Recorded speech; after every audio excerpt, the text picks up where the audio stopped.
Okay, hello. My name is Jake Partington, and this is my mid-semester video. So right here, I have the modeling techniques that I have learned so far. So I have learned to use the center across selection instead of the merge and center. I have learned how to create a graph using information from a financial statement. I have learned how to create common size financial statements. I have learned how to unhide and hide cells. I have also learned how to use the choose function. I have learned to forecast using the average function. I have learned how to create a pro forma balance sheet. I have learned how to create trend lines. I have learned how to use goal seek to find the break-even point. I have learned how to use if statements to calculate things like how much does a firm need to borrow, how much money does a firm need to borrow. I have learned how to use the max function to figure out the maximum value of something. I have learned how to use Scenario Manager to find out multiple scenarios at one time. And I have learned how to use the F9 key to evaluate formulas. So now I'm going to talk about my top three modeling techniques that I've learned. So my first modeling technique that I have learned is creating common size financial statements. So right here, we have this statement of cash flow.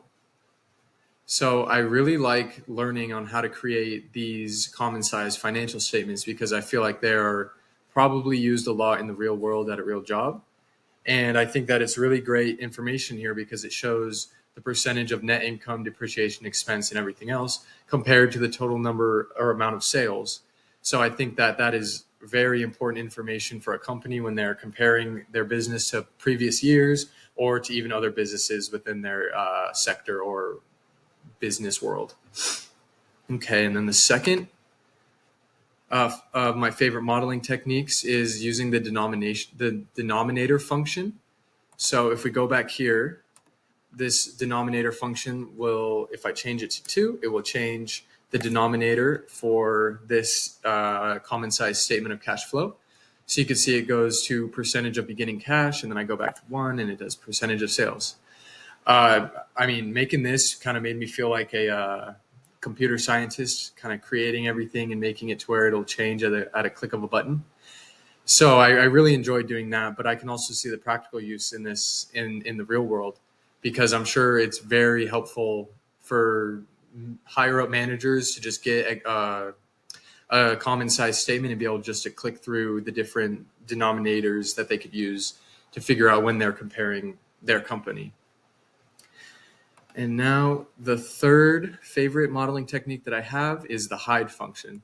So this function I think is very important and used in the real world as well because I might be doing a presentation to some, the board of directors and or something like that. I don't know, but I might be giving a presentation to somebody who I don't want to see the ins and out of the business, and I just want to show them the kind of the blanket main important information.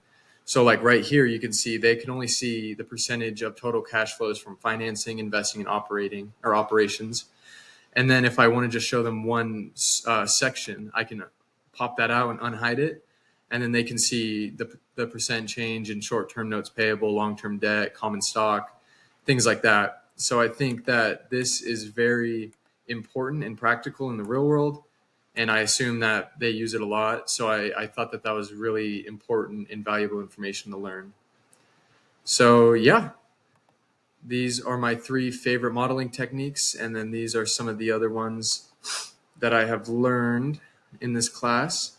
And I really appreciate your time. And I hope you have a great rest of your day. Thank you.